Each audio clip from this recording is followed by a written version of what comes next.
Pois bem, gente, boa noite. Estou vindo aqui agora para estar dando para vocês a minha segunda aula. É o Vitor aqui de novo. Então, como vocês podem ver, esse tema da minha segunda aula é a continuação da anterior. É a Baixa Idade Média que eu vou estar trabalhando com vocês esta noite.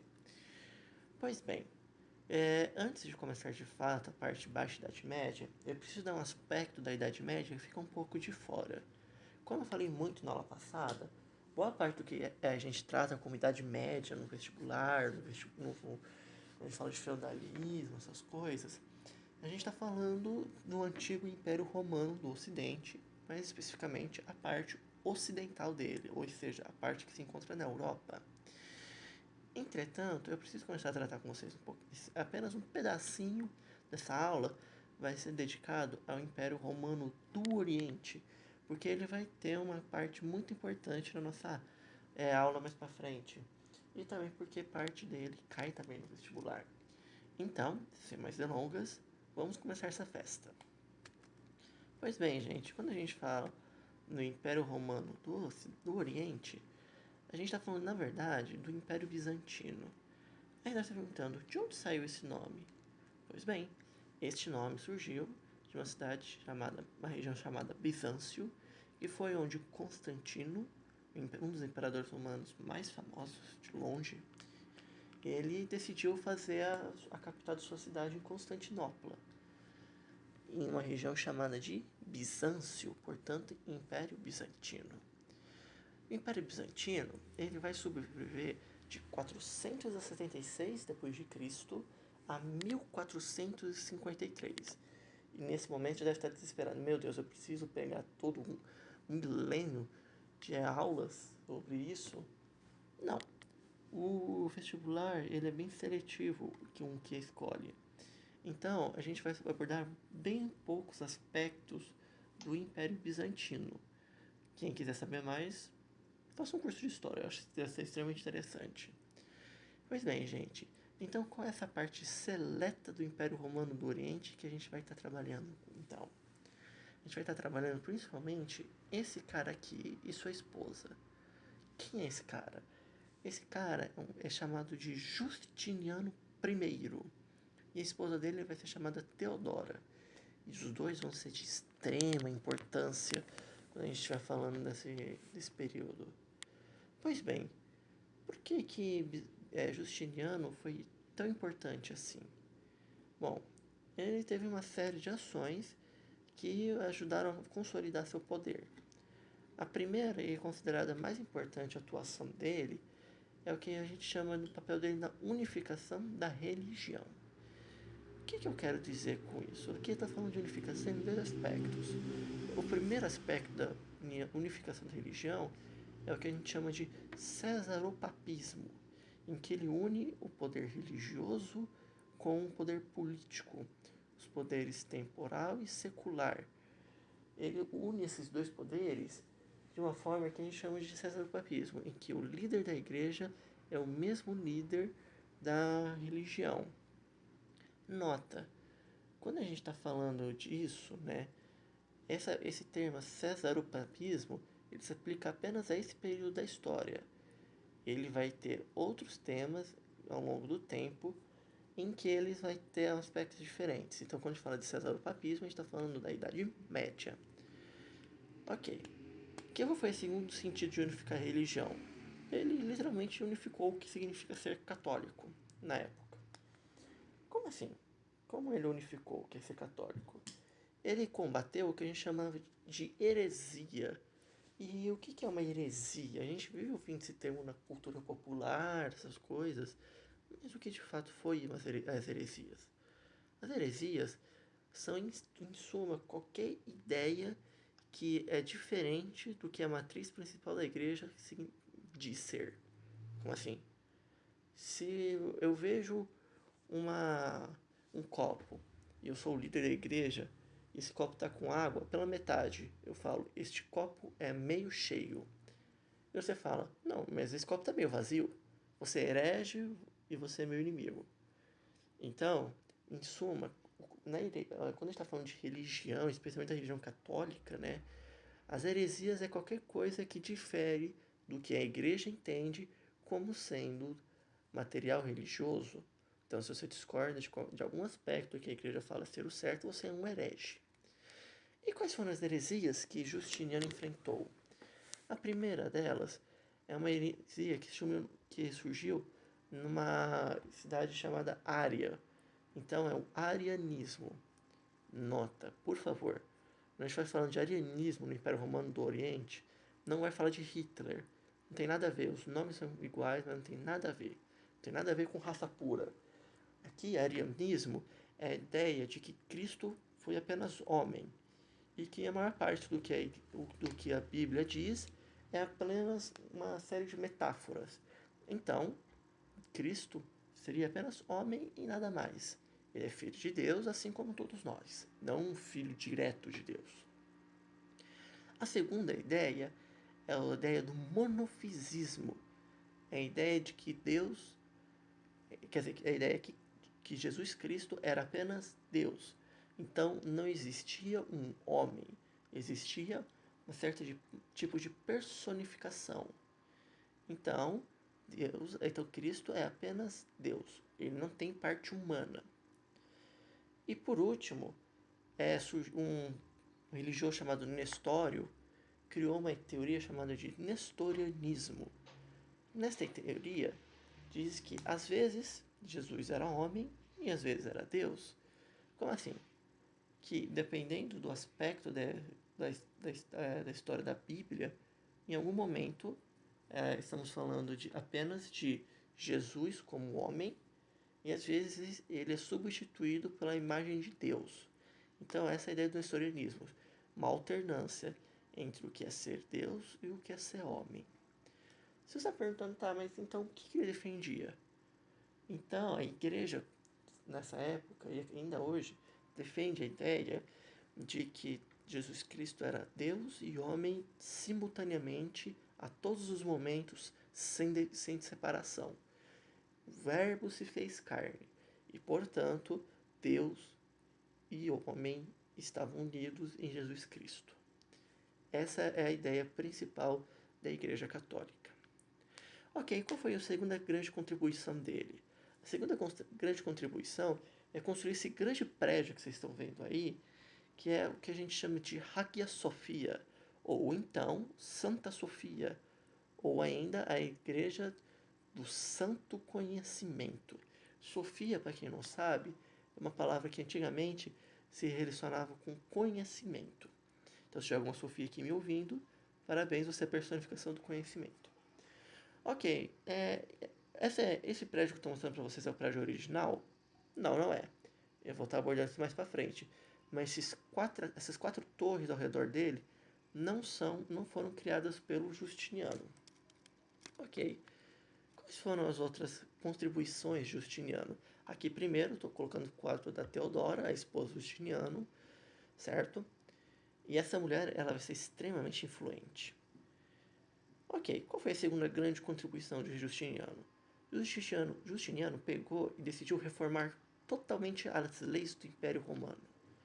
Como ele fez isso? Em suma, ele contratou 5 grandes conhecedores, né, grandes sábios, e ele juntou os 5 e falou: olha, eu quero que vocês peguem todas as leis, todos os decretos da lei romana, cataloguem isso, porque eu quero construir o que vai ser mais tarde chamado de Código Justiniano, ou Corpus Juris Civilis. Esse documento ele vai unificar todas as leis já criadas e então vão permitir que o Justiniano controle as leis de forma mais eficiente. De certa forma, o que o Justiniano fez foi um protótipo do que mais para frente eu abordei na aula passada, né? O que mais para frente vai ser as leis capitulares. Ok, o que mais ele fez? Justiniano decidiu também intervir na economia e ele criou uma série de monopólios comerciais. Monopólios comerciais sendo que a partir de agora apenas uma entidade controla aspectos do comércio. Então Justiniano chegou numa pessoa e falou: só você pode vender óleo, só você pode vender cação, só você pode vender atum. Isso, de uma forma bem simplificada, que é o monopólio. Então, ele criou uma série de monopólios e vários ele deu ao próprio governo. Então, o governo começou a ter um controle muito grande da economia no Império Romano do Oriente. E por que ele fez isso? Bom, ele fez isso também porque ele também aumentou os impostos. Então, ele está aumentando a arrecadação do governo. E por que ele estava aumentando a arrecadação do governo? É porque ele criou uma guerra. Ele criou a chamada Guerra de Reconquista. Nota, extremamente importante. Tome muito cuidado, porque quando você vê Guerra de Reconquista, tem dois confrontos extremamente importantes na história que tem esse nome. Um é aqui e outro vai acontecer quase mais de 1000 anos para frente, tá? E que eu vou abordar também, que é um tipo de cruzada. Então agora eu estou falando da Guerra de Reconquista de Justiniano. O que ele decidiu fazer nessa Guerra de Reconquista? O imperador romano ele decidiu recuperar todo o Império Romano que tinha sido pego pelos bárbaros. Então, ele começou a enfrentar os bárbaros para tentar recuperar todo o Império Romano do Ocidente. O que ele conseguiu? Primeiro, ele conseguiu gastar muita coisa, quase todo o dinheiro que ele pegou, ele perdeu nessa guerra. E ele matou muita gente. Assim, muita gente. Milhares e milhares de pessoas morreram por causa dessa guerra do Justiniano. E de lucro, o que ele conseguiu? Pouca coisa. Ele conseguiu um pedacinho da Península Ibérica, um pedacinho do norte da África, mas a maior parte ele não conseguiu. Isso vai ser importante mais para frente. Pois bem, gente. Agora que a gente está falando disso, o que mais o Justiniano aconteceu na época dele? Na época dele, aconteceu uma coisa extremamente, um evento extremamente importante que se chama Revolta de Nike. Nike? É Nike, você não tá vendo, tá vendo aqui? Esse é o nome que está escrito mesmo. Nike, na verdade. Nike é considerada a antiga deusa da vitória no Império Romano. E, então, por isso que hoje em dia a gente tem uma marca chamada Nike, que foi criada com esse nome, porque é a marca da deusa da vitória. Então, o que foi essa guerra? O que aconteceu? O gatilho dessa guerra foi por causa disso aqui que eu estou mostrando para vocês. Isso aqui é uma cena de um filme chamado Ben-Hur. É um filme que, caso vocês não saibam, junto com Senhor dos Anéis, O Retorno do Rei e Titanic, os três dividem o título mundial de filmes com maior quantidade de Oscars até hoje. Ok. E que isso significa? Por que eu coloquei isso nesse filme? No Império Romano do Oriente eram extremamente importantes uma série de jogos a cavalos que eram feitos no hipódromo de Constantinopla. E esses jogos a cavalo eram, assim, é o tipo de fanatismo que faria futebol, que faria basquete e todos esses esportes unificados hoje em dia ficarem com vergonha do que está acontecendo. Porque tem uma cena nesse filme em que o protagonista, ele ganha, né, o confronto, e o pessoal começa a elevar ele quase em título de Deus. Vocês vão ver, eles começam a erguer, chamando ele de meu herói, meu Deus. De, assim, era considerado. Isso não era um exagero tão grande. Na época, aqueles que ganhavam esses jogos eram realmente considerados a personificação da vitória. E nesse fatídico dia em que estourou essa revolta, a equipe azul, que sempre ganhava, que era a equipe ligada pela nobreza, ela foi derrotada pela equipe verde, que era a equipe dos comerciantes. E os comerciantes eram muito mais ligados com a população. Foi isso? Esse é o gatilho? Esse foi o gatilho que levou a essa grande revolta. Por que aconteceu? Quando a equipe verde ganhou, todo o estádio, e nota, esse é um estádio gigantesco. Ele era basicamente do tamanho de 3 estádios de futebol. E eram lotados, tipo, muito lotados. E o pessoal começou, quando o equipe verde ganhou, o pessoal começou a gritar: Nike, Nike, vitória. E começaram a gritar e o pessoal começou a bater mais: Nike, Nike. O pessoal começou a bater mais: Nike, Nike. Até que finalmente alguém gritou no meio da multidão: mata o imperador. Gente, se tivesse aparecido no telão, não teria feito mais sucesso. O pessoal gritou, mata! Então, o imperador Justiniano, que estava lá na hora, olhou para isso e falou, ih, ferrou. E o pessoal começou a se revoltar. O pessoal começou a destruir a cidade, começou a matar o povo, começaram a destruir tudo.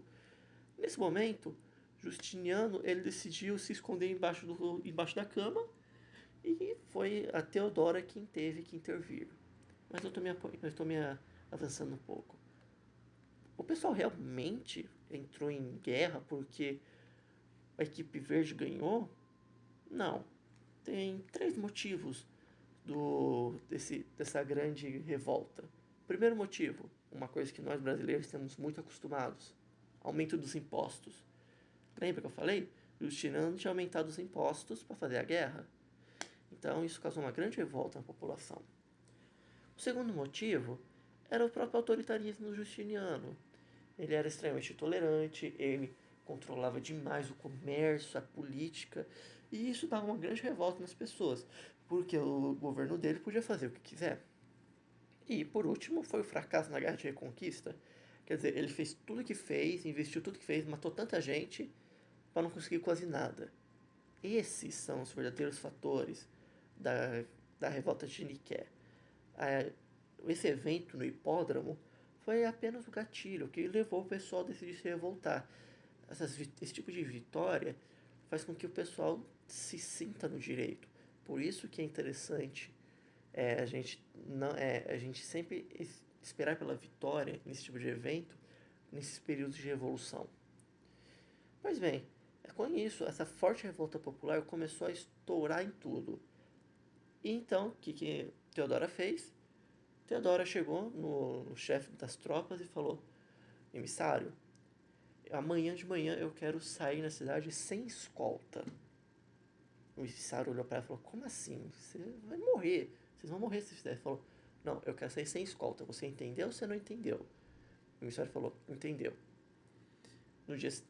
Naquela noite, 35 mil pessoas foram massacradas na cidade de Constantinopla pelas forças do Império Romano. A cidade amanheceu, todo mundo estava tranquilinho, não tinha mais revoltoso, não tinha ninguém para sair para ameaçar, então a Teodora foi fazer as compras dela. Foram ver, essa repressão extremamente violenta da revolta de Niké acabou com ela rapidamente.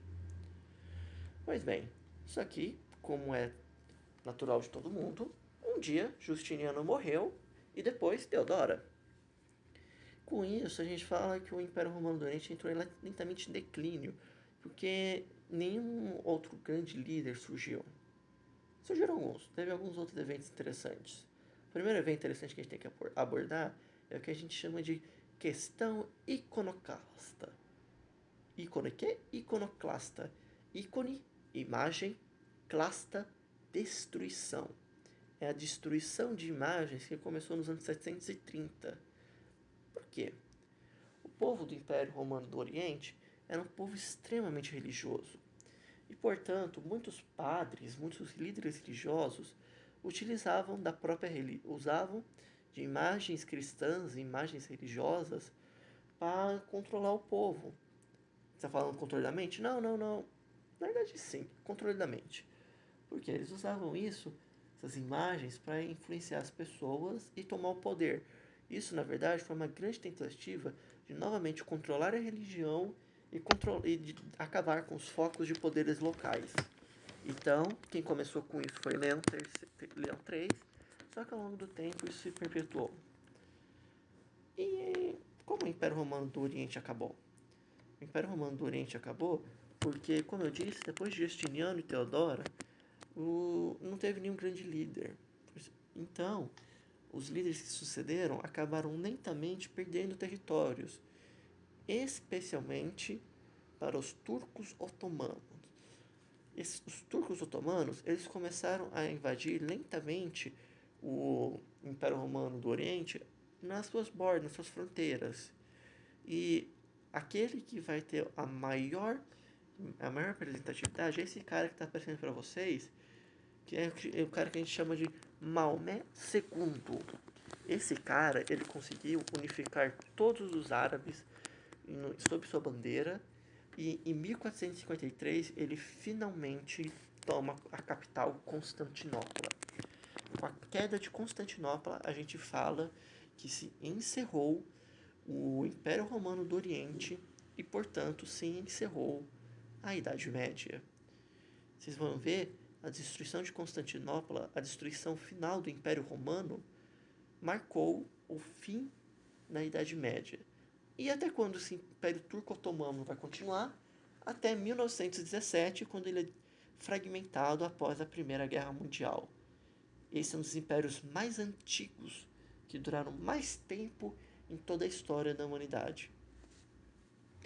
Pois bem, agora que a gente acabou o Império Romano do Oriente, vamos voltar para a Europa, vamos voltar para o Ocidente. Ah, desculpa, eu esqueci de falar. Eu falei que ia falar por que a Santa Sofia não tinha aquelas 4 torres. Diz a história que Maomé II, quando ele chegou em Santa Sofia, ele ficou deslumbrado com a construção. E o pessoal chegou e falou, vamos destruir tudo. Ele falou, calma, Estado Islâmico ainda não. Ele pegou e falou, isso aqui não pode ser do diabo, essa construção tem que ser de Deus. Então, o que ele ordenou, ele mandou pintar todas as imagens que representam cristãs que tinham. Lembrem-se que no islamismo é proibido imagens de pessoas, por isso que a imagem de Maomé causa tanto fervor político quando ela aparece em qualquer mídia. Ele mandou pintar sobre tudo isso e para transformar tudo isso em um templo muçulmano, ele construiu essas 4 torres que a gente chama de minaretes. Esses minaretes são torres que participam muito do ritual muçulmano. Eu não posso falar tanto porque eu não conheço. Eu recomendo muito que vocês estudem porque é extremamente interessante a visão que eles têm disso. Ok, agora vamos voltar para o Ocidente então. No Ocidente, a gente vai falar agora da Baixa Idade Média. Aí você pergunta, o que é Baixa Idade Média? Baixa Idade Média é, em suma, uma série de eventos que vão culminar com a crise do feudalismo e com o surgimento do capitalismo. Nota, eu falando crise, não estou falando que o feudalismo foi extinto aqui não. O feudalismo vai existir basicamente até o século XX, porque na Rússia, até o século XX, ainda tinha uma situação análoga ao feudalismo. Então, a gente pode falar que o feudalismo durou até o século XX. O que a gente está falando de crise aqui é que o feudalismo, vai sair de moda. Então, quais são os principais fatores da crise do feudalismo? O primeiro é o fim das invasões bárbaras. Vocês têm que lembrar que na aula passada eu falei que a última invasão de ondas bárbaras foram os chamados Magyars ou húngaros no século X. Por que isso foi um fator tão importante? Que pensa assim, lembra que eu falei que a populações dos feudos elas eram estáticas porque muita gente morria nas guerras contra os bárbaros? Se a gente tira as guerras, o que sobra o pessoal? Só o pessoal aumentar a população, fazer bebê, não existia TV na época. Portanto, nessa época a gente vai ter um grandíssimo aumento populacional.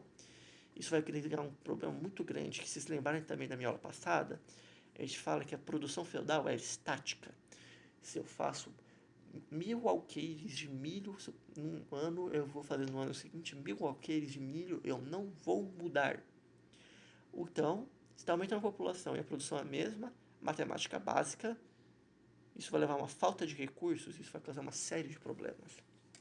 Pois bem, como que isso acabou sendo controlado? É isso que a gente chama de mecanismos contra a crise. Você vai falar, mas peraí, como assim? Isso foi pensado? Não, foi uma série de coisas que acabou acontecendo que ajudaram a controlar um pouco a crise e impedir um colapso completo. Existiram 2 principais mecanismos contra essa crise populacional que surgiu na época.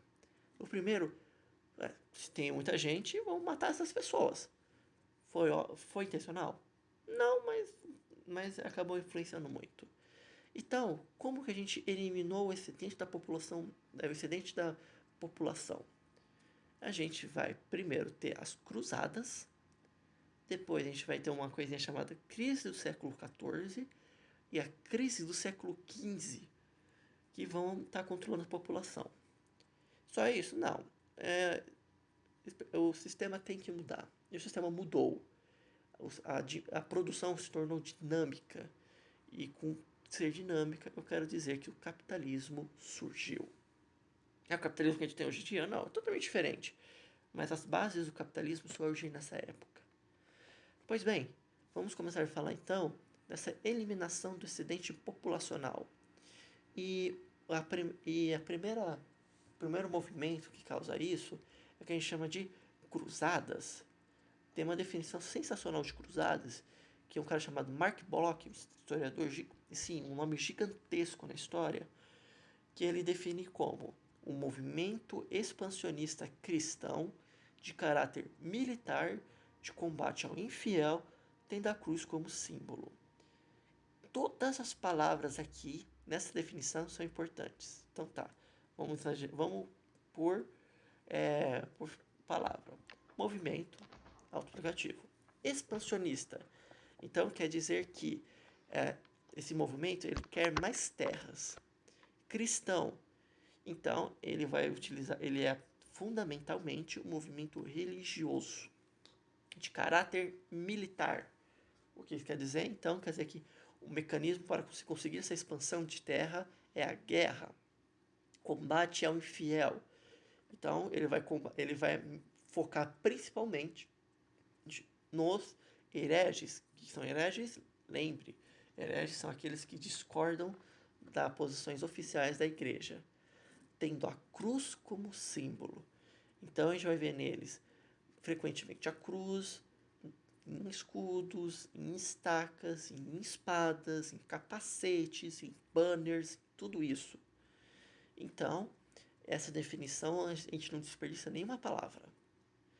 E ok, então para onde foram essas cruzadas? Para onde tentamos se expandir? Existem 4 principais avanços cruzadistas. Vocês precisam saber os 4? Não, vocês precisam saber principalmente os 2 primeiros. Os 2 últimos quase nunca caem são perguntados em si no vestibular. Só que eles têm impacto muito grande na história e por isso que eu vou estar mencionando eles. A primeira cruzada foi a famosíssima Cruzada de Jerusalém, que durou de 1096 a 1291. Qual era o objetivo dela, além desses que eu já mencionei?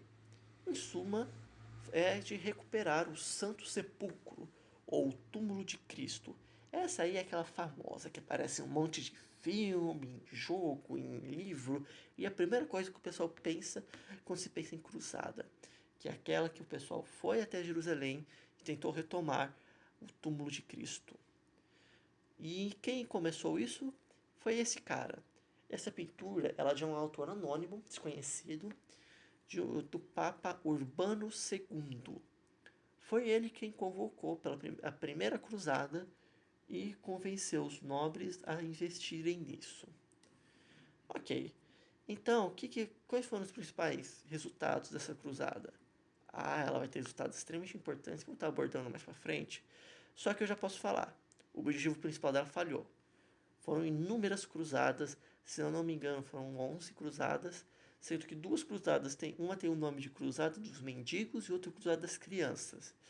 Então vocês podem perceber que foram algumas vezes uns movimentos bem desesperados. E, como vocês podem imaginar, todas falharam. De vez em quando a igreja conseguia tomar o controle do Jerusalém, só que isso durou muito pouco tempo e perderam rapidamente esse controle. Ok, qual é a segunda grande cruzada? Essa aqui é uma que vocês vão ver numa aula mais pra frente, que vocês vão ter, certo? De formação das monarquias nacionais, que é a Guerra de Reconquista. Essa vai durar mais do que a Cruzada de Jerusalém. E ela vai de 1100 a 1492. Nota! Olha esse tempo. Ela vai durar praticamente 400 anos. E ela vai além da Idade Média. A Idade Média acaba em 1453. Então, quando 1492, quando ela acaba, a gente já está na Idade Moderna. E outra questão extremamente importante: 1492 é o ano exato em que Cristóvão Colombo chega nas Américas. Até lá está tendo guerra de reconquista. E sim, a guerra de reconquista é um fator importantíssimo para a expansão marítima comercial que a gente vai ter no futuro. Ok, eu falei tudo isso. O que foi a guerra de reconquista? A guerra de reconquista ela é principalmente a retomada da Península Ibérica dos mouros. Lembra que eu falei dos mouros semana passada? Guerra de Poitiers, Carlos Magno, tudo isso? Então, aquilo lá foi para barrar o avanço dos mouros. Aqui, a igreja ela vai brigar ativamente para recuperar os territórios perdidos. Eles conseguem? Conseguem. Isso que a gente, depois da última confronto, que foi um confronto de Granada, finalmente os cristãos conseguem retirar de uma vez por todas os mouros da Península Ibérica e da Europa. Como eu já falei, invade a Idade Moderna. Ok, agora continuando, a gente tem uma outra cruzada. Essa cai muito pouco, mas ela tem um impacto extremamente importante na história. É a chamada Cruzada dos Albigenses. Cruzada dos Albigenses, ela vai de 1209 a 1244. Olha que curioso, a Cruzada dos Albigenses ela foi na própria Europa. A Guerra de Reconquista também. Então, por isso que naquela definição que eu coloquei aqui de novo, não está não está nela escrito invasão árabe, invasão aos árabes, invasão ao Oriente Médio, porque existiram cruzadas dentro da própria Europa. Albi era uma região na França. Então, o que os albigenses fizeram? Em suma, eles contestaram a autoridade do Papa e da Igreja.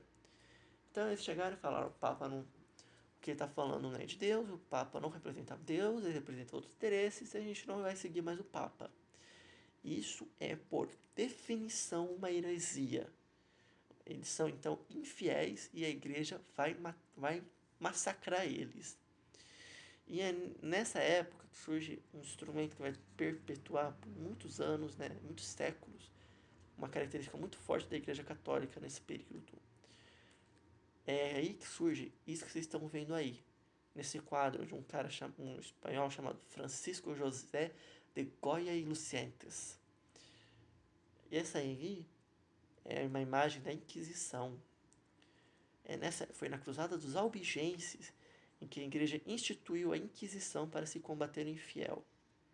Então notem, se vocês já teve uma pergunta no vestibular que pergunta: qual é o principal instrumento de enfrentamento ao infiel? A resposta correta são as cruzadas. Não é a Inquisição. A Inquisição surgiu depois. A Inquisição surgiu como resultado das cruzadas. Então é a partir daqui que o pessoal que contesta a igreja começa a ser torturado, começa a ser interrogado, queimado na fogueira, executado em público. Todas essas coisas que vocês podem imaginar surgiram por causa da cruzada dos albigenses. E por último, a última cruzada que eu estava falando para vocês, essa aqui nunca caiu no vestibular, mas ela é um importante conceito, é a Marcha para o Leste, em que a Igreja Católica decide tentar invadir a religião do que a gente hoje conhece como Polônia. Eles vão em avanço sobre essas terras para aumentar o poder da igreja. Por que eu falei disso? Se tivesse um mapa na cabeça, a gente percebe que a gente tem uma invasão para o sul, sudeste, que é contra Jerusalém, uma contra o leste, marcha para o leste, uma contra o oeste, guerra de reconquista, e uma para o sudoeste, que é a Cruzada dos Albigenses. E para o norte, ninguém vai avançar para o norte? Não vai. Por quê? Porque se você está querendo terra, você não vai para um lugar frio. E ao norte só tem gelo, por assim dizer, não tem terra útil por eles na época. Então, esses movimentos expansionistas não vão avançar para o norte. Ok. As cruzadas, quais foram os efeitos que ela teve? Ela teve efeitos gigantescos? Pois, veja bem, eu falei que muitas dessas cruzadas não tiveram um resultado inicial, especialmente a Cruzada de Jerusalém. Só que elas mudaram para sempre a história da Europa. Como? Quais foram os efeitos? Primeiro, diminuiu o excedente populacional, então ajudou a enfrentar essa crise do feudalismo. Segundo, a gente não conseguiu Jerusalém, mas a gente conseguiu o Mediterrâneo. Lembrem que o Mediterrâneo tinha sido dominado também pelos árabes. Então, com as cruzadas, a gente consegue retomar o mar Mediterrâneo para comércio. Isso permite que um comércio extremamente grande comece a surgir na região. Esse terceiro, eu já mencionei, foi instalada a Inquisição. Quarto, uma série de conhecimentos que tinham sido perdidos na época de Alexandre o Grande foram restaurados e reintroduzidos na Europa através dessas guerras. Então, restauração de conhecimentos perdidos. Mais para frente, essa série de conhecimentos, especialmente conhecimentos gregos, da Grécia Antiga, do Império da época de Alexandre, eles foram restaurados e vão mais para frente levar um movimento chamado de renascimento cultural. E, mais imediatamente, surgiu dois tipos de renascimentos extremamente importantes. O renascimento comercial e urbano. O que foram esses renascimentos comercial e urbano? Quais são os fatores que levaram a eles? Primeiro, a abertura do Mediterrâneo. Segundo, toda vez que acabar uma guerra, você tem que sentar e começar a discutir com as pessoas com quem você guerreou para ver quem vai ficar com o quê. Quais são os seus termos do cessar-guerra. Nessa história, muitos soldados, muitos oficiais começaram a perceber que a comida árabe ela era muito mais saborosa do que a comida europeia. Pensa bem, na Europa, na época, a gente só tinha dois temperos, sal e alho, acabou. Você não tinha mais nada. Os consumos, os hábitos alimentares era basicamente você mata o boi, torra o boi, come o boi com sal, alho e só. E o que você toma? Água. E se você tiver muita sorte, você toma um suco puro, sem nada. De vez em quando uma aguinha para dar uma diluída. Entretanto, depois das guerras, o pessoal começou a voltar para casa trazendo o que é uma coisa nova, trazendo temperos. Isso é o que a gente fala que começa o chamado comércio de especiarias. A venda de temperos mudou para sempre a história da humanidade. Pois bem, como aconteceu? Por que isso aconteceu? Isso acabou mudando muito os hábitos culturais e alimentares na Europa. Como eu falei, o pessoal começou a misturar temperos, começou a introduzir essas especiarias em sua alimentação, e isso acabou transformando muitos hábitos culturais. Então, o pessoal começou a ter realmente uma evolução gastronômica na Europa. Só que existe um grande problema. Pensa bem, eu estou falando de trazer uma coisa lá do Oriente Médio para a Europa em 1200, 1300. Não tem um avião da TAM para trazer isso, não tem carro, não tem caminhão. Então, como tem que trazer isso? Isso faz com que essas dificuldades fazem com que os temperos tivessem um preço altíssimo. E aqui eu coloquei alguns exemplos. Pimenta, cravo e uma que vai ser extremamente importante, o açúcar. Isso é uma coisa que surpreende a gente, mas na época, você ter 1 quilo de açúcar, você é o o topo do topo da sociedade. Dizem muitas vezes na história de uma princesa que quando ela se casou, ela recebeu 5 quilos de açúcar como presente de casamento. Todo mundo olhou pro cara que deu esse presente e falou: isso, nobre, tá querendo favor com a rainha, é? Porque realmente, açúcar, gente, era o tipo de coisa que você trabalharia a vida inteira e você não conseguiria. Então, por isso que o comércio de especiarias cresceu tanto, porque era um comércio que rendia e rendia muito, mas muito mesmo.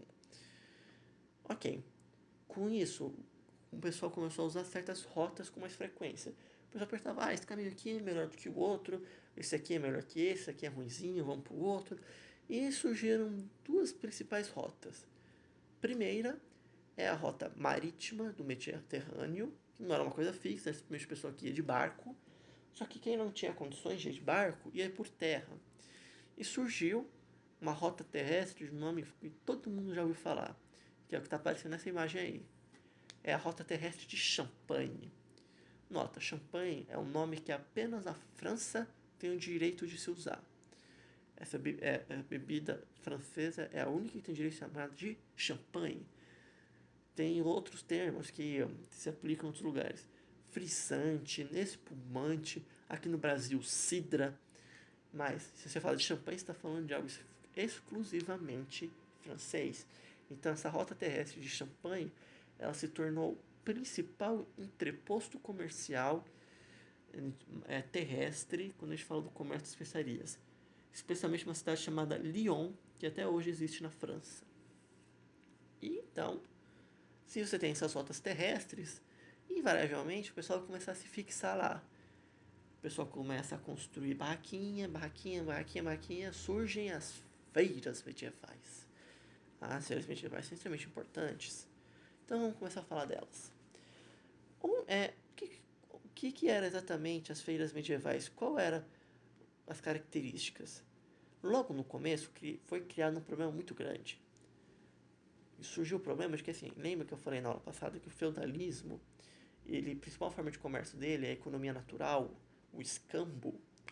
Então, isso não era o que acontecia, isso não era possível de se manter quando a gente está falando nessas trocas econômicas. Por quê? Quando a gente está chegando no Oriente, a gente chega para trocar principalmente tecido, né, na Oriente. Qual era o tecido europeu? Era o algodão. O pessoal chegava lá e falava que o algodão, o couro, você troca. O árabe olhava para si mesmo e estava vestido de seda. Era uma roupa muito melhor. Então ele chegou e falou: o quê? Você acha que eu vou usar isso? O que quer então? Eu chegava e falei: então o que você quer? O árabe falava: eu quero ouro. Então aqui é reintroduzido em grande quantidade, em grande volume, as chamadas trocas monetárias, as trocas de moedas. Se tem ouro, se tem prata. É isso que os árabes vão querer na hora da venda.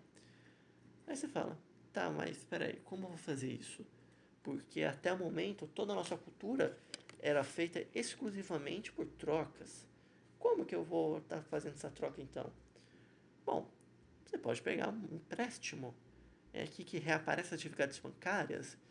Lembra que eu falei, questão de escambo era dos europeus. Eu tinha falado já na aula passada. Judeus e árabes continuavam a usar moeda, continuavam a ter atividades bancárias e continuavam a usar os juros. Então, reaparece aqui as atividades bancárias. Isso um grupo muito famoso chamado de Templários vão ser os principais banqueiros europeus. Por quê? Porque a Ordem dos Templários criou o costume de que quando um soldado ia para a guerra, eles recebiam todos os bens desse soldado e falavam: olha, eu estou indo para a guerra, eu não tenho como defender minhas coisas. Toma aqui tudo que eu tenho. Os Templários falaram: beleza. E ficavam com isso. Aí o que acontece? Às vezes o soldado voltava para casa, aí chegavam nos Templários, os Templários devolviam as coisas dele e acabou. Só que a maior parte das vezes o soldado morria, as coisas ficavam com os Templários usavam para negociar com os árabes. Então, voltaram a surgir os bancos. Aí você fala: beleza, mas onde essas feiras medievais vão ser criadas? Em qualquer lugar? Não. Aqui a gente tem uma imagem chamado Castelo Narrak, na França. Por que eu coloquei isso? Porque vão ser 3 principais locais em que vão surgir essas feiras medievais. Nós de trânsito, o que é isso? Nós de trânsito, cruzamento, onde uma rota estava com a outra. Esse era um lugar, como tinha um maior fluxo de comerciantes, o pessoal construía muito dessas feirinhas aí. O que mais traía muito essas feiras medievais? Rio. Se você tinha um rio, você, na maior parte das vezes, você construía uma feira medieval, porque você podia ter um pequeno, mais importante comércio, navegação, e sociedades historicamente se formam próximos de rios e ribanceiras. E próximo de castelos, por quê? Porque aí o senhor feudal protege Aí você tem a proteção do castelo, fica muito melhor para você fazer um negócio e você se sente mais seguro. Ok, então como construir essas cidades? Pois bem, o comerciante percebendo que aquele era um lugar bom para vender as suas especiarias, fazer seu comércio, fazer suas atividades bancárias, começava a querer construir uma cabaninha. Construir uma cabaninha para vender o produto dele. Aí o outro chegava e ia, esse aqui pegou esse lugar, então vou pegar esse outro. Aí começa a construir. Aí o outro constrói outra ali, outra ali. Putz, mas só construir precisa de alguém para fazer comida. Ótimo, constrói ali. Então, restaurante não, ele constrói uma taberna, um X-dogão, um X-tudo. Opa, mas peraí, aí eu preciso de um lugar para dormir. Então começaram a se construir casas, começaram a construir estalagens, hotéis. Ah, preciso de diversão. Alguém construiu um prostíbulo?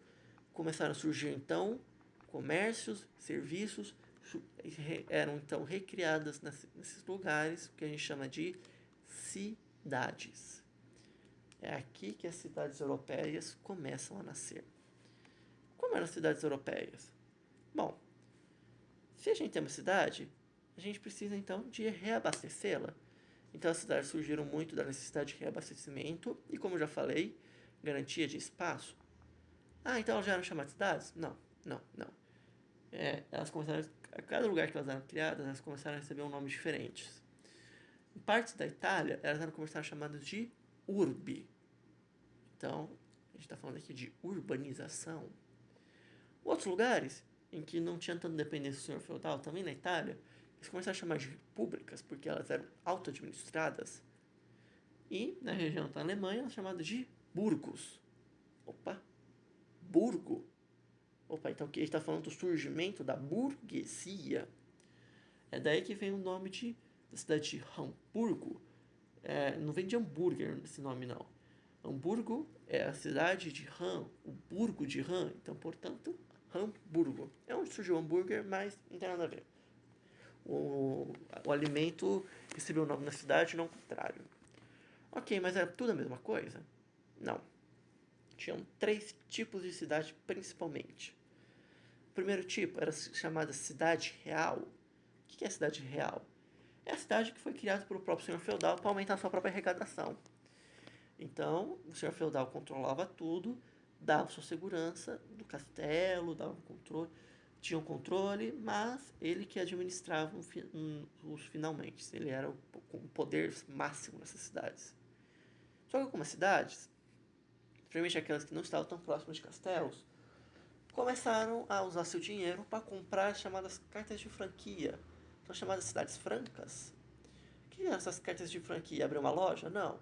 Essas cartas de franquia eram direitos que o senhor feudal dava para essas cidades de se auto-administrarem.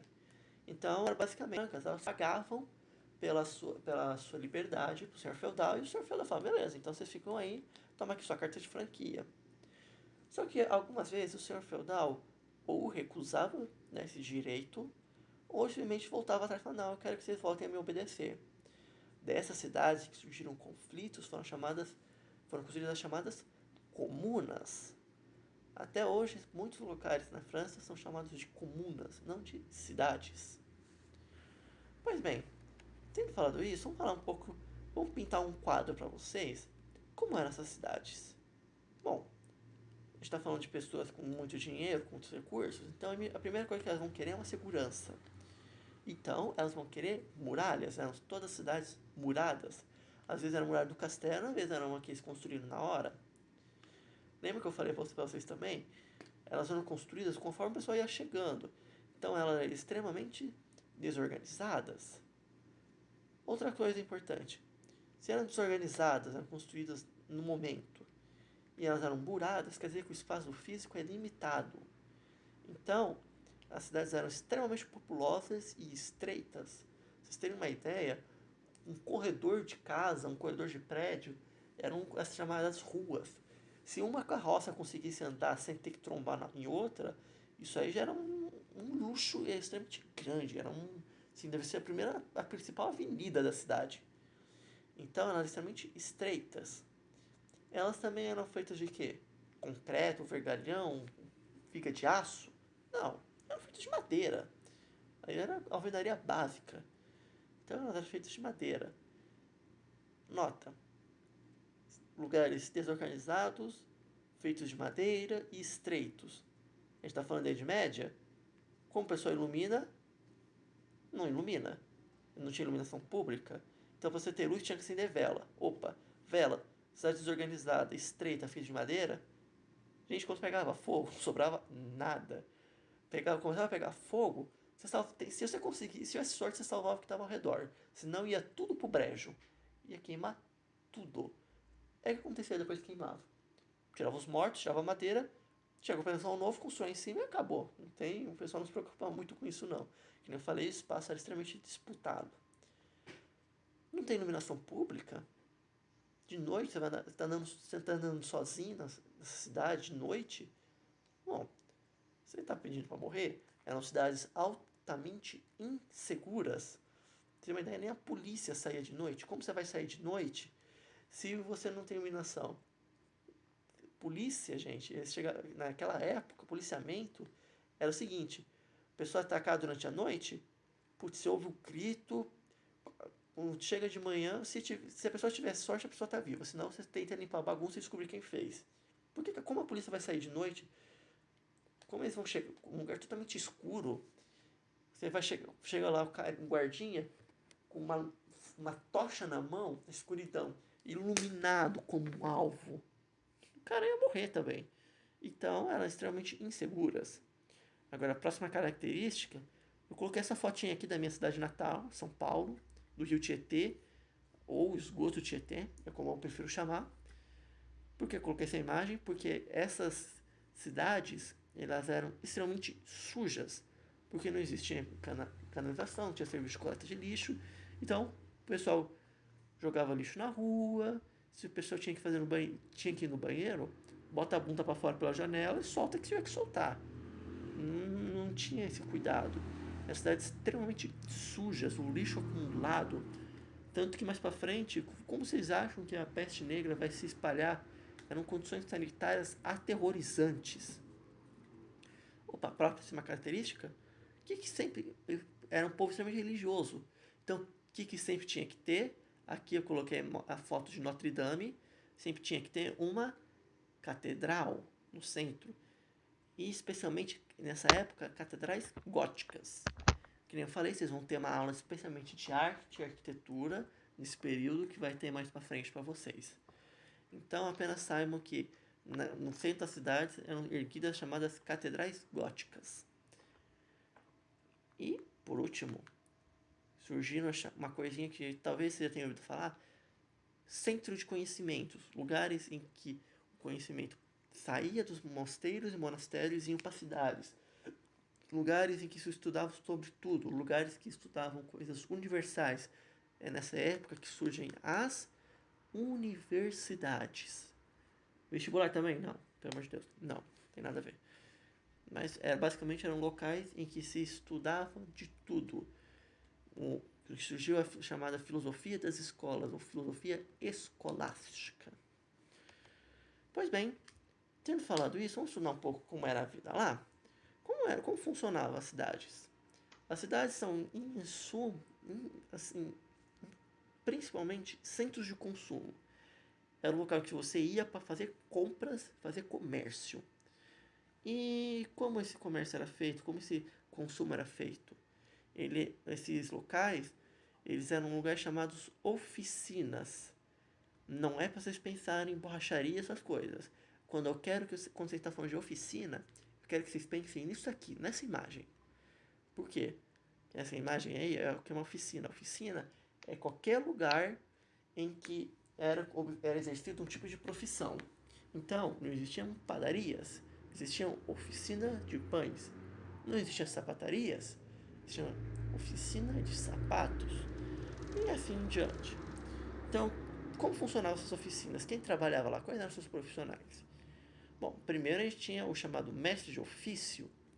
O mestre de ofício, ele era, em suma, a pessoa que sabia de tudo na hora de trabalhar. Ele é o que sabia como fazer sapato melhor, ele sabia todas as etapas de fazer sapato, ele fazia sozinho. E se você mandasse ele fazer um sapato, desse material para ele, ele ia fazer sozinho. Ele é a pessoa que sabe o trabalho de cabo a rabo. Só que Só que ele tinha que ter pessoas para ajudar ele. Não eram pessoas que dominavam completamente, mas eram pessoas que tinham um conhecimento, principalmente familiares, pessoas que ajudavam eles na venda, pessoas que ajudavam eles no estoque, essas coisas. Esses são os chamados oficiais. Entretanto, o mestre do ofício não é imortal. Ele tem que ensinar a arte dele para alguém. Então eles tinham os chamados aprendizes. E até quando o aprendiz era aprendiz? Até o mestre do ofício virar para ele e falar: você está pronto, você é mestre do ofício, você pode trabalhar sozinho. Aí a pessoa saía e ia arrumar sua própria oficina para trabalhar. Entretanto, aqui surge uma figura extremamente importante. Essa figura é o chamado jornaleiro. E quem é o jornaleiro? Ele é a pessoa que não tem um trabalho fixo. Desempregado? Não. Essa é a pessoa que chega na oficina e pergunta para o mestre do ofício: mestre do ofício, tem alguma coisa que eu posso fazer para você hoje? O mestre do ofício olha para ele e fala: sim, você pode sim. Arruma o meu estoque, limpa o chão, limpa a latrina, faz isso, isso e isso. Já acabou o dia, o jornaleiro fala: opa, você vai precisar de mim amanhã? Eu não sei. Toma aqui esta moeda. Foi com o jornaleiro que começou a surgir um modelo de profissão remunerada.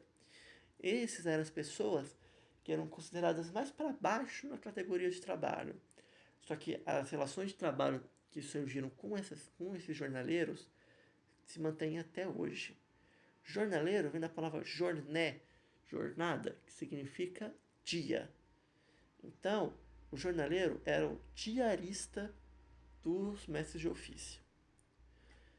Entretanto, surgiu um problema. Pensa bem, se em um ano... Não, vamos extrapolar. Se em 5 anos o mestre de ofício fala que o aprendiz está pronto, então vão ser 2 mestres de ofícios. Esses 2 mestres de ofício, eles vão pegar, treinar mais 2 aprendizes, e então vão ser 4. Depois vão ser 8, 16. E vocês percebem como isso vai? E todos eles trabalhando com a mesma coisa. Vocês percebem como isso acabou saturando o comércio? Porque logo mais tinham cidades que eram inteiramente a venda de um produto só. Cidades voltadas inteiramente para a venda de sapatos, para a venda de tecidos, para a venda de queijos, para a venda de carne. E isso acabou saturando e surgiu uma ameaça muito grande ao modelo de comércio que estavam fazendo na época. Então, o que aconteceu? Com esse excesso de oficinas, acabaram criando então as chamadas corporações de ofício. O que são essas corporações de ofício? Elas são, em suma, uma reunião dos vários mestres de ofício de se juntar para criar uma série de regras. Então, o termo oficial é associação profissionais de mesmo ramo. Sindicato? Não. Estou colocando aqui em letras garrafais para vocês não chamarem corporação de ofício de sindicato. Por quê? Sindicato, ele foi um grupo foi uma série de grupos que surgiram na Inglaterra para enfrentar para que o operário enfrente a figura do patrão. Aqui não existe um patrão. Aqui são todos aqueles do mesmo ramo que estão se juntando para um objetivo comum de preservar as suas oficinas. Então, aqui não é um sindicato, é uma corporação de ofício e eles não têm a mesma categoria, certo? Eles não têm a mesma função de sindicato, eles são da mesma categoria. Ok, e o que essa corporação de ofício vai fazer? Bom, primeiro, auxílio mútuo dos mestres de ofício. E aqui, mais uma vez, a gente pode ver como isso se difere do sindicato. Por quê? Aqui o mestre de ofício, imagina que tem 10 mestres de ofício. Só que, putz, um deles caiu doente, um deles se machucou, um deles não está podendo trabalhar. Então, um desses 10 mestres de ofícios, no primeiro dia, vai lá ajudar ele. No segundo dia vai outro mestre de ofício e toma o local dele. E com isso, eles vão começando a se rotacionar. Hoje em dia, no sindicato, se uma fábrica está começando a falir, as outras fábricas vão ajudar? Vão ajudar a falir. Elas vão terminar de denunciar o cara, começar a falar: ó, esse aqui não está pagando salário de funcionário, eles vão terminar de fuder com o cara. Então aqui, eles vão começar a se auxiliar. Só isso que eles vão fazer? Não. Eles vão controlar a produção. Quantos pés de sapato um mestre de ofício de sapato não faz isso. Todos vão fazer 40 pés de sapato. Se eu produzir 41, a corporação de ofício vai lá e vai quebrar você e vai falar, ó, não vai precisar fazer isso de novo, a próxima a gente mata. Então, aqui, controlando a produção, eles vão garantir que todos da corporação de ofício, todos os mestres de ofícios, vão ter uma possibilidade igual de venda. Eles também vão fazer a proteção de segredos. Como assim? Eles vão começar a trocar entre si segredos de produção de seus ofícios. Então, se eu tenho uma cola de sapato extremamente forte, que não rasga, eu vou estar dividindo com a minha corporação de ofício. Eu não vou esconder deles. Agora, outra coisa, e que é uma característica que muitas vezes dura até hoje, eles vão lutar contra competidores. Como assim? Porque o poder de decisão cai na mão dos vendedores nessa época. Não pode cair na mão do comprador. Então, como eles vão se proteger contra competidores? Imagina que a gente tem a cidadezinha lá, sei lá, a cidade de A. Original, eu sei, mas me processe. Na cidade de A, a gente tem a corporação de ofício que vende sapatos. Eu, que sou sapateiro, decido chegar em A e querer vender meus sapatos. Eu posso? Não. Mas peraí, se eu quiser vender, eu vendo. Tá bom, eu morri. Acabou. A corporação de ofício vai chegar e vai me matar. Não tem essa discussão. Então, nessa época, quem decidia quem comprava as coisas eram os próprios vendedores e não os compradores. É um modelo bem arcaico do que hoje a gente conhece como um cartel, em que tudo é definido pelos vendedores e o comprador não tem quase nenhum poder de decisão. Não existia na época o que a gente chama de a profissão de propaganda e marketing. Não existia um marqueteiro para falar vem comprar aqui preço mais baratinho, uma promoção, liquidação. Não existia. Se você quer comprar um sapato, você vai estar comprando o mesmo sapato independente de quem você estiver comprando. Não se pode ter competição numa corporação de ofício. E quem tentar fazer isso não vai durar muito tempo. Eles vão enterrar essa pessoa. Pois bem, com o tempo, essas corporações de ofícios cresceram. Uma corporação de ofício começou a chegar na outra e falar, olha, na minha cidade a gente tem muitos sapatos. E outra fala, na minha cidade eu tenho muitos tecidos, tenho muitos vestidos, muitas vestimentas. E na outra fala, eu tenho muitos equipamentos de agricultura. Então, elas vão começar a se juntar em série de guildas e ligas que vão trabalhar, que são uma série de corporações de ofícios se unindo para se auxiliar na venda. Então então trabalhando mais com calma, o que são essas guildas e ligas? Elas são a associação de comerciantes de diversas cidades. E elas vão crescer em poder assim, de uma forma quase exponencial. Por quê? Além de poderes administrativos, essas guildas, muitas vezes elas vão ter controle, né, da cidade na qual elas são instaladas. Elas vão ter poder policial. Então, elas controlam a lei, elas que dizem o que é a lei nesses locais. E elas vão ter poderes políticos. Muitas vezes essas guildas, essas ligas, elas vão ter tantos poderes, mas tantos poderes, que elas vão começar a influenciar a política nas regiões que elas estão e vão começar a fazer indicação de reis, de príncipes, de padres, de bispos. Inclusive, esse brasão que vocês estão vendo agora é o da maior das ligas que já existiu, que é a chamada Hansa Teutônica ou Liga Hanseática. Ela vai influenciar até em escolha de reis e rainhas influentes. Pois bem, eu falei tudo isso e parece que está tudo indo muito bem, mas não está. Tem um obstáculo que está impedindo o crescimento dessas guildas e dessas ligas. Qual é o nome desse obstáculo? Ora, nada menos do que o próprio feudalismo. Você pergunta, peraí, como assim? Por que o feudalismo ele começou a atrapalhar esse crescimento? Pois bem, gente, vamos falar um pouquinho desses entraves. Quais são os principais problemas do feudalismo nessa questão? Primeiro, o poder, você tem que lembrar, na época eram poderes locais. Então, tudo era influenciado pelo senhor feudal que você estava visitando no momento. Isso cria um problema. Porque cada local tinha um costume diferente. Vamos checar aqui na cidade A e você me pergunta, eu quero vender, mas com o que você vai me pagar? Não existe uma moeda unificada. Vai me pagar em real? Em euro? Em dólar? Em ien? No que você vai me pagar? Vai me pagar com que a moeda do local for. Então, com isso, o dinheiro que às vezes eu ganhava num feudo, eu não consigo usar em outro. É a diversidade de moedas, diversidade de medidas. Como você vende alguma coisa? Como você vai vender tecido nesses locais? Ah, eu quero vender aqui 3 polegadas de tecido. 3 polegadas? Mas 3 polegadas de quê? Ué, quem era o polegar que usava como medida? Era do senhor feudal. Ah, aqui a gente não vende polegadas, a gente vende braçadas. Ah, aqui a gente não vende braçadas, aqui a gente vende em pés. E sempre isso dependendo do senhor feudal. Então, essa grande diversidade de medidas acabavam atrapalhando muito.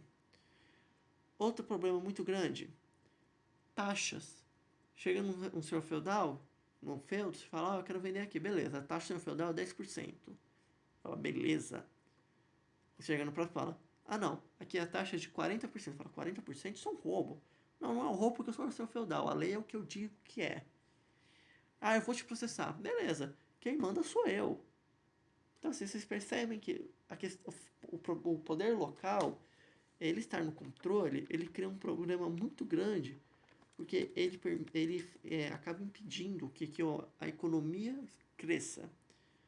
Só que, como todo bom comerciante, esses mestres de ofício falam, beleza, eu estou levando esse prejuízo, eu vou transferir ele para o comprador. Então isso acaba criando um problema muito grande. E você fala, mas beleza, né? Não tinha ninguém para quem essas corporações de ofício pudessem pedir ajuda? Claro, tem o rei. O rei vai se mexer? Não, ele não vai se mexer.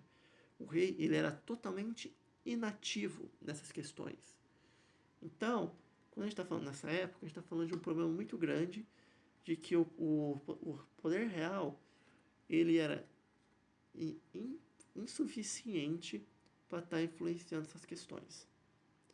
Então, qual é a solução que eles chegaram e falaram, beleza, se o rei não está fazendo por si mesmo, então a gente vai incentivar o rei. Então, é a partir desse momento em que a burguesia ela começa a investir no chamado poder nacional, no poder do rei. E isso vai levar a um processo que é um outro tema de aula que vocês vão ter também, que é a chamada formação das monarquias nacionais. É a partir daí em que o rei sai de uma imagem puramente representativa e ele se torna a vossa majestade. Ok, gente. Com isso tudo, a gente chegou naquele ponto que eu tinha mencionado inicialmente, que é a chamada dinamização da produção, ou capitalismo. E como essa produção foi dinamizada? Por que eu estou falando de tudo isso? Só que a gente tem que mudar os meios de produção se é para produzir para ter um lucro. Então, duas medidas foram tomadas de curto prazo para aumentar essa produção. Ok, o que o pessoal fez? Fala, beleza, a gente precisa de produzir. Como a gente produz principalmente na época? Com boi e com agricultura. Então, vamos começar a destruir florestas e drenar pântanos. Isso funcionou? Por pouco tempo. A curto prazo, a gente teve um aumento de produção. Só que isso levou a problemas lógicos, teve uma série de efeitos colaterais. Qual o primeiro efeito colateral? Esse da imagem essa foto que eu coloquei para vocês. O solo começou a se tornar exaurido. O solo aí não vai, o pessoal começou a abusar tanto dele que ele não vai se recuperar só porque você quer que ele se recupere. Então, as produções começaram a ficar menores. Isso começou a alterar o microclima dessas regiões, porque se você corta a vegetação natural, você altera o clima de uma região. Então, com essas alterações de instabilidades climáticas, começaram a ter secas prolongadas, neve exagerada e seca generalizada. Então, isso aumentou ainda mais o problema. E por último, você acabou poluindo rios. Lembra que eu falei, o pessoal não estava muito aí de pensamento ambiental na época, não. Ah, você precisa jogar alguma coisa fora? Joga no rio aí. Não tem problema não, o peixe come. E como a gente sabe hoje em dia, a gente tem o esgotão Tietê, o esgotão Pinheiros aqui em São Paulo, né? E isso acabou criando um problema que o rio começou a se tornar um lugar impossível de se aproveitar. Foi nesse momento que uma série de revoluções na agricultura começaram a surgir. Que o pessoal percebeu que da forma como estava indo, não estava funcionando. Então, as técnicas agrícolas foram evoluídas. E aqui eu coloquei dois principais exemplos. Primeiro, eles aprenderam a arar a terra. O que é arar a terra? Arar a terra é você mexer na terra com um arado, com um instrumento do arado, para mexer na terra. Isso aumenta a oxigenação da terra, torna a terra mais fértil por mais tempo, aumenta a quantidade de micro-organismos, bactérias, que ajudam a tornar aquele local um solo fértil. E o pessoal criou uma coisa que é muito interessante, que até hoje é uma técnica muito interessante, a chamada rotação de culturas. Eu divido o meu feudo em 4 pedaços, minha terra em 4 pedaços, eu produzo em 3 delas e deixo uma descansar. Teve uma colheita, eu protejo uma dessas terras que eu tinha utilizado, uso aquela que eu tinha usado anteriormente, mais 2, e eu vou rotando o pedaço de terra que eu estou preservando. Com isso, o desgaste do solo é bem menor. Isso permitiu que a agricultura fosse restaurada em parte. Entretanto, tivemos um problema grave. A gente teve a chamada crise do século XIV. A crise do século XIV era constituída em 3 fatores, a chamada trilogia da desgraça: fome, a peste negra e a Guerra dos 100 Anos. E esses 3 fatores, eles vão culminar no que a gente numa chamada retração do capitalismo. O capitalismo começou a ser incapaz de crescer. Por quê? Vai morrer tanta gente, mas tanta gente que você não tem como ter um comércio. Esses 3 eventos levaram a um tal dano na comunidade europeia da época, que teve tanta gente que morreu que praticamente não tinha mais como ter um comércio quase. O capitalismo estava começando a crescer e quase morreu na época. Pois bem, vamos falar mais à parte. Vamos falar dessa primeira fator. Essa fotinho aí já deve estar dando até ânsia para vocês, né? Meu Deus do céu. Peste negra. Não tem nada a ver com os tempos de hoje, imagina. Vocês nem estão pensando em doenças de grande transmissão nessa época. Ok, o que é a peste negra? A peste negra ela é causada por uma bactéria chamada Yersinia pestis. Somos da medicina, gente, eu vou estar falando disso. Me processem. O que essa bactéria faz? Ela é caracterizada principalmente por uma coisa que é chamada de crescimento de bulbos. O que são esses bulbos? É isso que vocês estão vendo nessa imagem. Começa a ter essas coleções de líquido na pessoa e essas coleções começam a apodrecer e ficar pretas. Por isso que o pessoal chamou na época de peste negra. Hoje em dia a gente chama de peste bubônica. Sim, peste bubônica existe até hoje, tá? Não acha que só porque ela não é mais tão famosa que ela não existe. E ela faz com que esses bulbos cresçam, esses bulbos apodrecem e tem uma taxa de letalidade extremamente grande se a pessoa não é tratada. Ok, como é transmitida como essa bactéria é transmitida? Pela pulga do rato. Gente, lembra como eu descrevi para vocês o que era uma cidade medieval? A nojeira que era, a imundície. Vocês acham que tinha muito rato ali? Então, né? Mas bem, gente, a gente está falando dessa peste, de onde ela surgiu? Primeira teoria que surgiu na época: sereias. Pera, o quê? Sim, sereias. Na primeira vez que foi registrado o caso de peste negra na Europa, foi registrado num barco em que o pessoal encontrou um bando de marinheiro morto depois que esse barco chegou, né? Esse barco estava à deriva no mar, colidiu com um porto e estava todo mundo morto dentro. Quando o pessoal entrou, eles viram o pessoal tudo em decomposição já com pedaços do corpo faltando. Ora, se eram marinheiros, chegaram do mar, pedaço do corpo faltando, a sereia comeu um pedaço desses corpos? Não, lógico que não, gente. Não tem nada a ver.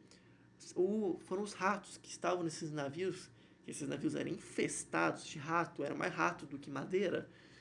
Então, eles devoravam o corpo dessas pessoas.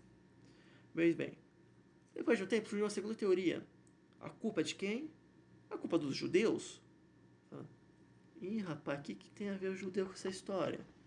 Pois bem, por que os judeus? Primeiro, eu já falei para vocês, os judeus eram muito mal vistos na Idade Média. Desde aquela época, o preconceito que levou futuramente às atrocidades da Segunda Guerra Mundial já existiam na Europa desde essa época.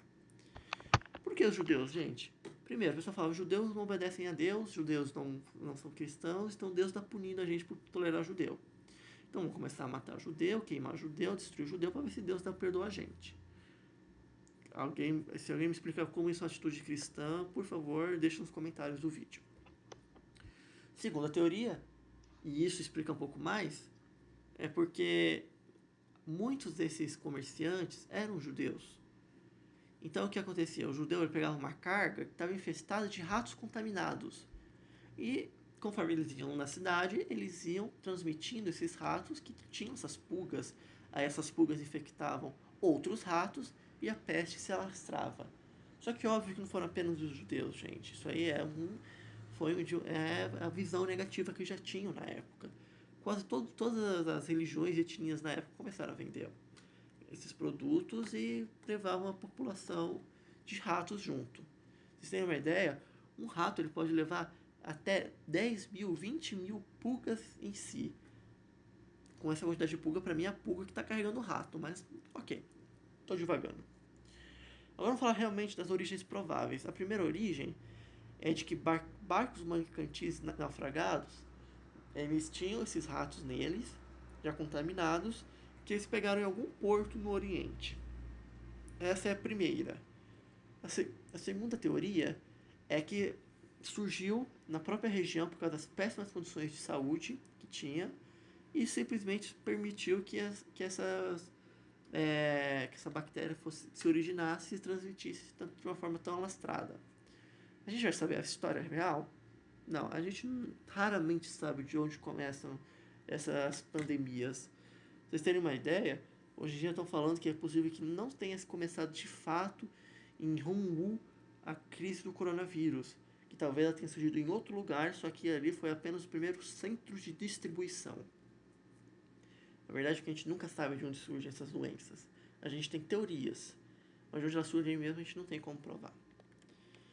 Pois bem, gente, então, como começou o combate a essa peste negra? Olha, curioso, os locais que menos foram afetados eram justamente os locais onde tinha a maior população de judeus. Olha que plot twist. Por quê? Porque judeus, eles têm como costume religioso um controle muito grande do lixo e das sujeiras que produzem. Isso está no próprias crenças e costumes religiosos deles. Então, eles não tinham um problema de ratos tão grandes. Então, o pessoal começou a ver, opa, pera aí, ali, cidade que tem pouco rato não tem tanta doença. Será que isso tem a ver? Será que foi tão fácil em combater? Não foi. Essa parte é a parte que vocês vão se identificar demais, mas ok. O que ajudou com a ampla disseminação de doenças? Primeiro, crenças populares. Meu Deus do céu, gente. Quantos de vocês já não ouviram de que, para se cuidar, toma esse chazinho aqui de ervas cidreiras, tá ótimo. Você não toma vacina não, porque vacina é para matar pobre. Não faz, não consulta médico não. Aqui, ó, eu tenho uma vizinha que fez isso aqui, ela ficou ótima.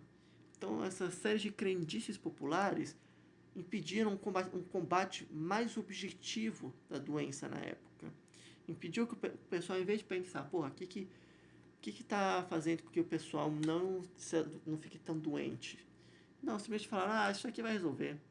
E não foi feito um estudo mais aprofundado. Segundo característica, que eu já bati nessa tecla várias vezes, as péssimas condições sanitárias. E por último, população excessiva. Eu acho que não preciso falar muito na época de hoje o que uma população amontoada pode causar por uma disseminação de uma doença. Não importa o quão bem eu dê minha aula, vocês não vão ter nenhum melhor exemplo do que está acontecendo hoje em dia. Pois bem, gente, como foi combatido, então como foi de fato o combate mais pra frente, combate eficiente da peste negra? De novo, vocês vão se identificar demais. Qual é o primeiro combate? Isolamento de cidades. As cidades eram fechadas. O pessoal tinha que ficar em casa. Parece familiar para vocês? Pois bem, se uma cidade começava a ter casos de peste negra, então a cidade simplesmente era isolada e o pessoal parava de transitar na cidade, parava de sair. Ninguém entrava, ninguém saía, até se controlar. Ah, o pessoal parou de sair de vez da cidade. Provavelmente porque todo mundo morreu. Simples. E o segundo combate, que foi ainda mais efetivo, matar o rato. Pera, o rato? Mas não é a pulga? Sim, mata o rato, você mata a pulga. Na época o pessoal não sabia o que eram os ratos, que eram as pulgas que transmitiam. O pessoal achava que eram os ratos mesmo. Então você matou o rato, não tem rato, não tem pulga, não tem pulga, não tem peste negra. Acabou, peste negra. Só que aí, gente, me fala, mas quantidade de gente morrendo, quantidade de gente de isolamento, essas coisas. Você acha que o pessoal vai ter muito ânimo para sair para comprar coisa? Na época de hoje a gente tem, né? O pessoal tá liberando já um monte de coisa aí no caso do coronavírus. Mas na época, a pessoa falou, talvez não seja uma boa ideia estar passeando por aí para vender coisa, para comprar coisa, melhor ficar na minha. Isso ajudou, de certa forma, a controlar. Só que isso teve um problema muito grande. Porque hoje a gente tem uma economia estabelecida, na época não. Na época, isso ameaçou extremamente o crescimento do capitalismo. E o capitalismo podia ter acabado ali, porque ninguém estava comprando, ninguém estava vendendo, todo mundo estava morrendo. Isso é uma coisa que o pessoal não conversa hoje em dia, né? Só fala, tem que ter a liberação do comércio, as coisas, para poder ter economia. Você não vai conseguir ter uma economia se tiver todo mundo morto. Então, aqui nosso pequeno aviso de responsabilidade cívica. Ok, passamos da peste negra e vamos para a fome. Aqui eu tenho a imagem da morte do tarô, a carta número 13 do tarô. Extremamente famosa na época, é a imagem do ceifeiro. O que foi a fome, gente? Por que essa fome foi causada? Bom, fatores que eu já falei. Primeiro, foi destruído o ambiente. Então foram destruídas florestas, pântanos, todo o ambiente natural foi destruído. Isso levou a alterações climáticas. Parou de chover, começou a nevar mais, começou a ter seca. E isso levou à destruição de colheitas. Então, o pessoal não tinha mais o que comer. Isso levou a população da Europa a alguns extremos. Primeiro, violência. Vem cá, a gente adora questão de gentileza, de compromisso cívico. Mas agora, se você está lá vendo seu filho morrer de fome, sua mãe morrer de fome, seu pai morrer de fome, seu irmão morrer de fome, e você é uma pessoa com um naco de carne, com um pedaço de pão, e todos vocês estão morrendo de fome, você não vai descer a porrada nessa pessoa para pegar esse pedaço de pão e entregar para sua família? 9 casos em 10, sim. Então a gente começou a ter surtos de violência gigantescos. Segundo fator, foi aí que a época que a Inquisição ficou extremamente comum, porque surgiram uma série de rituais, uma série de misticismo a respeito da fome. Foi aqui que o livrinho chamado Maleus Maleficarum, ou Martelo das Bruxas, se tornou extremamente comum. Por que bruxas? O mito da bruxa se tornou muito comum aqui, porque muitas pessoas começaram a sacrificar as pessoas para aplacar o diabo. Que diabo? O diabo da fome. Eles começaram a sacrificar. Vários sabás começaram a ser registrados na época, de sacrifício de pessoas para tentar aplacar o diabo e acabar com a fome na época. João e Maria, tem muito disso. A história de João e Maria, o que é? Duas crianças foram para a floresta e nunca mais foram vistas. Isso aí surgiu na ideia de que muitos vizinhos, eles viam aquela criança morrendo de fome e falavam, vem cá, eu vou te levar para... Vem comigo, que eu vou colher madeira, aí eu te pago em comida pra você levar pros seus pais. A criança que não sabia melhor, seguia. Seguia e fazia o quê? Ué, o vizinho ia e matava. A criança comia a criança. Foi uma época que o canibalismo se tornou muito comum. Aqui o desespero de fome foi tão grande que chegaram a extremos de pais comendo os filhos. Eu não vou falar que o que é um núcleo familiar. Isso é uma coisa que, isso é um conceito que hoje em dia tem se expandido muito. E eu acredito que é uma discussão muito positiva. Só que pensa de novo, sem ideia do desespero que a pessoa precisa estar para olhar para o filho e falar: eu vou te comer para poder ficar vivo. Vocês têm ideia a loucura que tomou essas pessoas? Não é à toa que na época começaram a caçar os ratos, o pessoal comia os ratos. Por quê? O pessoal estava comendo o próprio filho, o pessoal não vai comer rato? Vocês têm ideia? Esse é o extremo que eu estou falando aqui, gente. Esse é o extremo que a gente chegou. De pessoas matando os próprios familiares para terem que comer. E por que matava as crianças? Ué, se eu mato meu filho, eu posso fazer outro filho depois. Agora, se eu morro pro meu filho me comer, depois vão matar meu filho, então eu mato meu filho, que pelo menos alguém sobrevive. Essa foi a lógica cruel que ditou muito do que aconteceu na época. Pois bem, tendo falado da fome, vamos para o terceiro elo da trilogia da desgraça, a Guerra de 100 Anos. Como começou a Guerra de 100 Anos? Para falar isso, eu vou ter que invadir um pouco a aula de formação das monarquias nacionais. E eu vou ter que falar de um carinha chamado Felipe III. Felipe III foi um dos reis da França que mais impactou a história da França. Ele era daquela dinastia capetingia, que vocês devem lembrar, que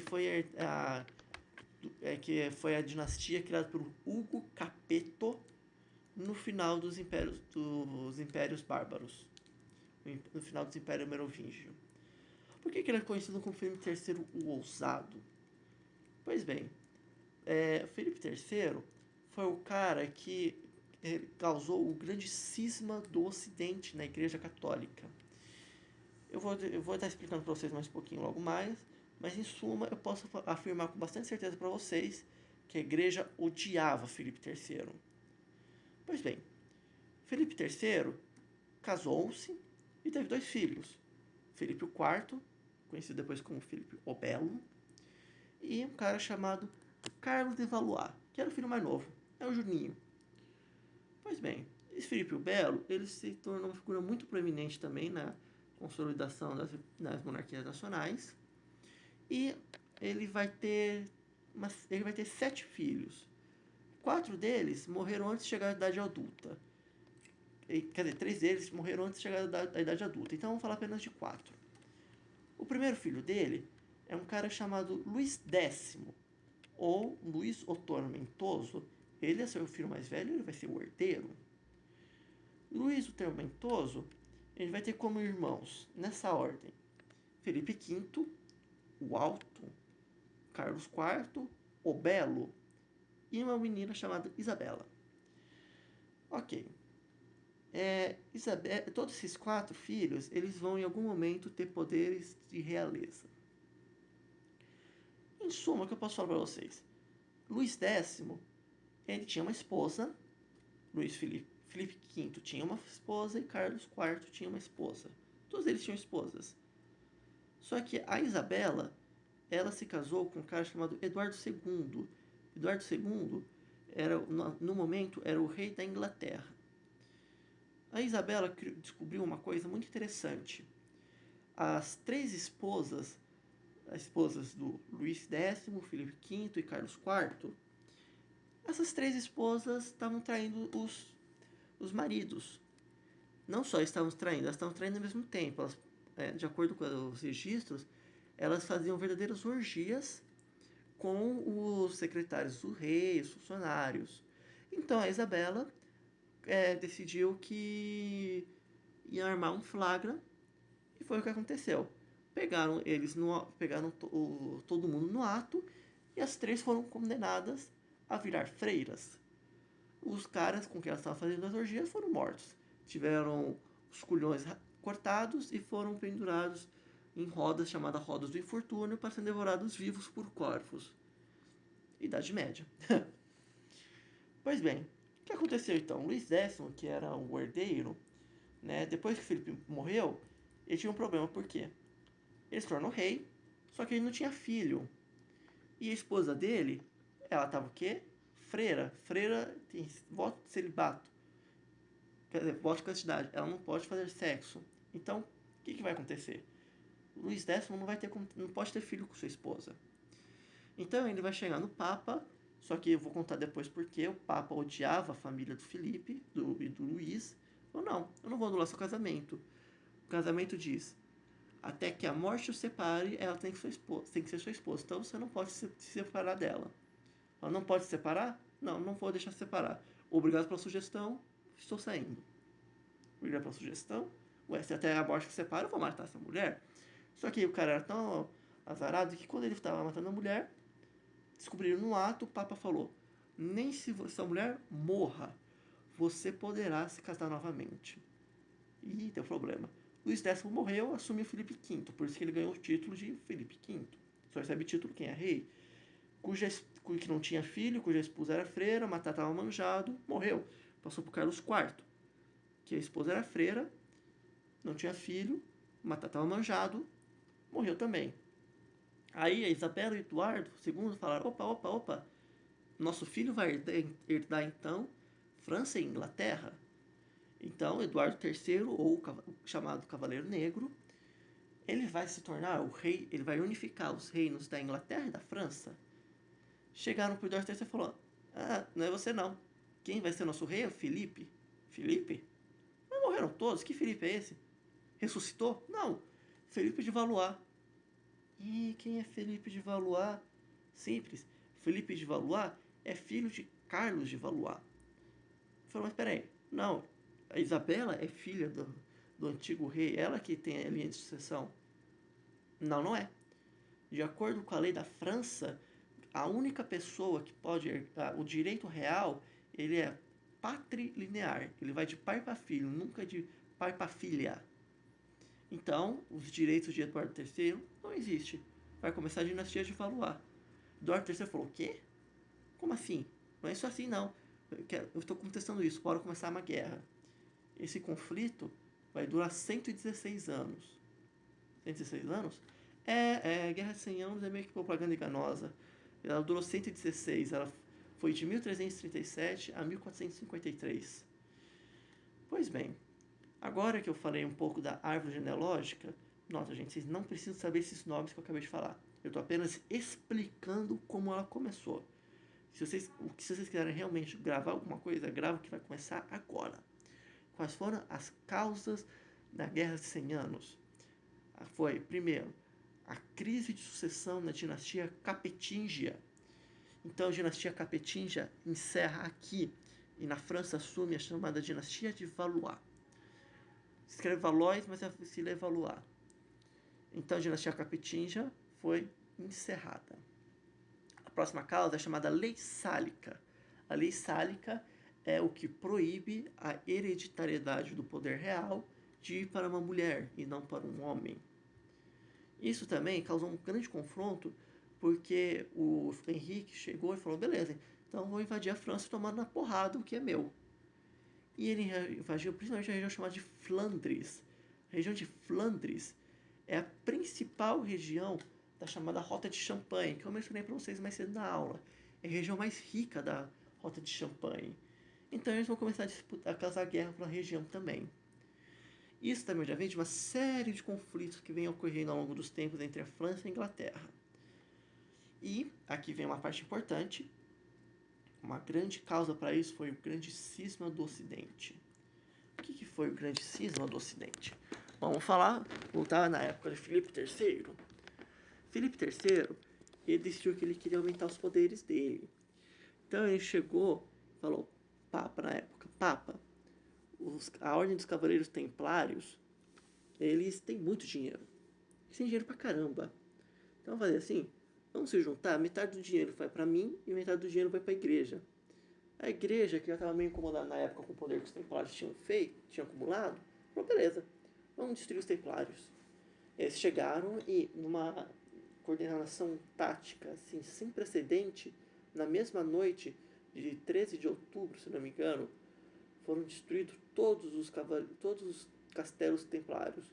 Seus líderes foram todos executados e o principal líder, a chamada Charles de Molin, foi queimado na fogueira. Qual foi a acusação? Pederastria, que é o termo na época que eles davam para homossexualidade, e cultos satânicos. Você vê, ordens templários fazendo cultos satânicos, mas fazer o que? É o Papa que tinha mandado a ordem, não tinha como discutir muito. Mas o Papa cometeu um erro muito grande. O Papa abriu mão do seu poder militar. Como assim? Por que isso foi importante? Porque os templários, mesmo que eles tivessem muito poder, muito dinheiro, eles eram uma ordem que se o Papa chegasse e falar, ó, eu quero que vocês vão lá e destruam essas pessoas, os templários vão falar, sim senhor. Eles não vão perguntar por quê, eles não vão perguntar quando, eles vão lá e vão descer a porrada. Eles nunca vão discutir com o Papa. De certa forma, a Ordem Templária era a principal força militar do papado na época. Só que o Papa viu que ia ser tanto dinheiro que ele poderia ganhar que ignorou isso e falou, ah não, bora aí, eu vou te ajudar, vamos destruir os templários. Com isso, depois dessa destruição, Filipe III chegou no Papa e falou, opa, beleza, agora que a gente destruiu tudo isso que você ganhou, ok, eu quero um imposto sobre isso. O Papa falou, o quê? Eu sou a igreja, vocês não vão me taxar. Falei, não, vamos sim, vamos sim. Falei, não. Filipe III falou, vamos sim, dá um tapa na cara do Papa. Ué, o Papa não tinha mais poder militar, como que ele vai discutir com o rei? Ele foi obrigado, então. E quando ele começou a questionar ainda mais, eles falaram, então beleza, então agora está preso. Eles pegaram o Papa e prenderam nesse lugar aí que vocês estão vendo, um castelo na região de Avignon. Estou chamado Cativeiro de Avignon. Então, a partir desse momento, o Papa e a Igreja começaram a ser taxados na França. E você fala, mas cadê o cisma? Cadê a racha na Igreja? Pois bem, um dia esse Papa vai morrer. E quando o Papa morre, os colégios de cardeais que estavam em Avignon, que tinham sido presos junto, eles decidem eleger um Papa. Só que o pessoal em Roma falou, não é assim. Para você ser coroado Papa, você tem que estar em Roma. Então a gente vai coroar o nosso Papa. Sem dizer que também não era interessante para a Igreja Católica na época ter um Papa que era basicamente o refém do rei francês. Então o que aconteceu? Eles racharam. Rachou novamente a Igreja Católica, no chamado Grande Cisma do Ocidente. Com isso a gente vai ter dois papas, cada um se chamando de diabo um para o outro, até acabar o cativeiro de Avignon. Bom, tendo dito tudo isso, é uma surpresa que o Papa, na época, não quis cancelar o casamento e fez tudo o que ele podia para ferrar os herdeiros de Filipe III e Filipe IV? Pois bem, tudo isso foi o grande cisma do Ocidente. Vai demorar anos e anos para que a igreja volte a se unir. Ok, eu não vou entrar muito na Guerra de 100 Anos, os combates, tudo, porque, como eu falei, isso é muito da aula da formação das monarquias nacionais que vocês vão ter mais pra frente. Eu vou falar como ela acabou. E ela acabou a dinastia Plantageneta. Fala aí, rapaz, que caramba que é isso? Que é a dinastia Plantageneta? A dinastia Plantageneta é a dinastia de Henrique III.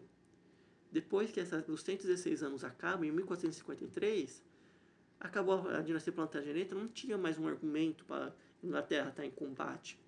Quando morre o último rei Plantageneta, acaba a Guerra de 100 Anos, porque a partir daí não tem mais como contestar o direito de herança. Com o fim da dinastia Plantageneta, temos o fim da Guerra dos 100 Anos. Ok, você deve estar pensando, ok, ótimo, acabou a crise do século XIV. Não acabou não. Na verdade, é conhecida como a trilogia da desgraça, só que tem um quarto membro. É que esse membro não foi tão proeminente assim na época, mas só que é interessante a gente falar dele. É as chamadas Jacqueries. Essas Jacqueries foram um movimento que aconteceu na França também, e que ele teve como causa várias coisas que a gente já falou. uma onda de fome sem precedente e a Guerra de 100 Anos, que já estava aumentando a revolta da população. Só que aí os senhores feudais chegaram num momento que cruzaram uma linha. O que aconteceu? Com a Guerra de 100 Anos, a gente precisa de ouro para pagar soldado. E como você vai arranjar tanto ouro assim quanto está precisando? Pois bem, os senhores soldados decidiram fazer assim, beleza, então, vamos cobrar as obrigações costumeiras, em vez de como elas são normalmente cobradas, são em ouro. Lembra que eu falei, gente? O pessoal estava morrendo de fome, matando o calango a grito. Você acha mesmo que o pessoal aceitou de boa? Falar o quê? Eu não tenho dinheiro para comer, eu não tenho como comer e eu tenho que pagar vocês em ouro? Não. Quer saber? Vai cobrar da duquesa alemã. Eu vou falar da duquesa alemã, a Wassenführer, não vão pagar. E começaram uma série de revoltas. Começaram a atear fogo nos castelos. Por que atear fogo nos castelos?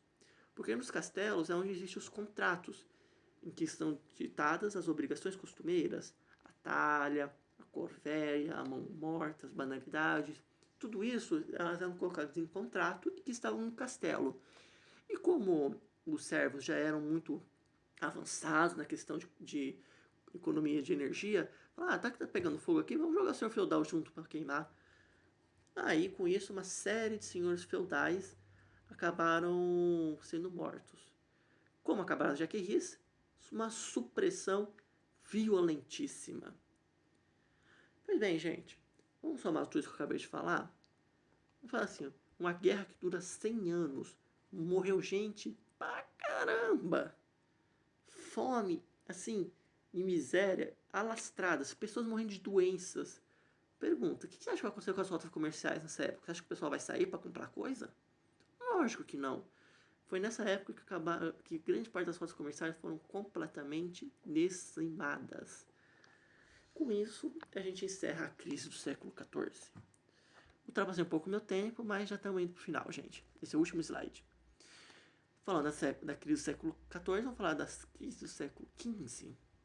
Aqui foi outro momento que o capitalismo quase morreu. A crise do século XV é a chamada crise de supercrescimento do capitalismo. Você fala, oi? Pera, como assim? Supercrescimento? Crescer quase acabou com o capitalismo? Sim. Essa é uma coisa curiosa. O pessoal acha que crescimento é o oposto de crise. Não é. Muitas vezes a crise ela ocorre junto com o crescimento. E foi o que aconteceu nessa época. Quais foram os fatores? Bom, no século XIV morreu gente pra caramba. Então, o pessoal que sobrou falou, vamos repopular o povo? Vamos. E o pessoal começou a brincar de fazer bebê. Isso causou um crescimento populacional fora de proporção.